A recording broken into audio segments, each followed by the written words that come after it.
நான் இப்போ பார்த்தீங்கன்னா இது வந்து டிஜே கணுங்க 7-8 மாதம் பக்கம் ஆச்சு. இலை எல்லாமே விரியிருக்க ஆரம்பிச்சிருச்சுங்க. இது ஃபஸ்ட்டு நான் போடும்போது வந்து நல்லா வெயில் காலத்தில் தான் போட்டேன். அப்போ வந்து தண்ணி கூடி பற்றாக்குறையாக இருந்துச்சு, சமாளித்து வந்துருச்சுங்க. அது போடும்போது பார்த்திங்கன்னா ஒரு 2-3 மாதத்துக்கு வந்து சணப்ப விதைகளை வந்து உள்ளே விதைச்சிட்டோம். அது வந்து ஒரு 40 டேஸ் ஆகும்போது அதை மடக்கி அப்படியே வந்து உள்ளே மண் போட்டு மூடிட்டு அந்த சத்து க்ரோத்தும் இது வந்துக்குதுங்க. வேர் அழுகல் வராமல் இருக்கிறக்கும் வேர் வளர்ச்சிக்கும் சூடாமோனஸும் கியூமிக்கும் கொடுத்தாங்க. அதை நாங்கள் வந்து உள்ளே கலக்கி ஊற்றிட்டோம். இதுவாக பார்த்திங்கன்னா மாதத்தில் ஒருக்கா வந்து நாங்கள் நியூட்ரி கோல்டு வந்து ஸ்ப்ரே பண்ணிடுறோம்.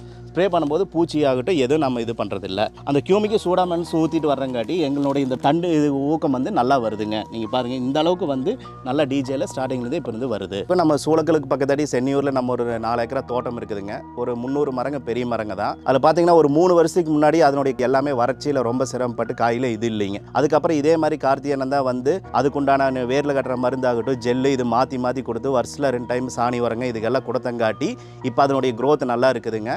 பொள்ளாச்சி பயோ எவ்வளவோ பெஸ்ட்டாக இருக்குதுங்க. எங்களுக்கு கெமிக்கல்ஸ் எல்லாம் அவாய்ட் பண்ணிட்டோம். இது மட்டும்தான் ஆர்கானிக்காக தான் நாங்கள் 2 தோட்டத்துக்குமே பண்ணிட்டு இருக்கிறோங்கண்ணா.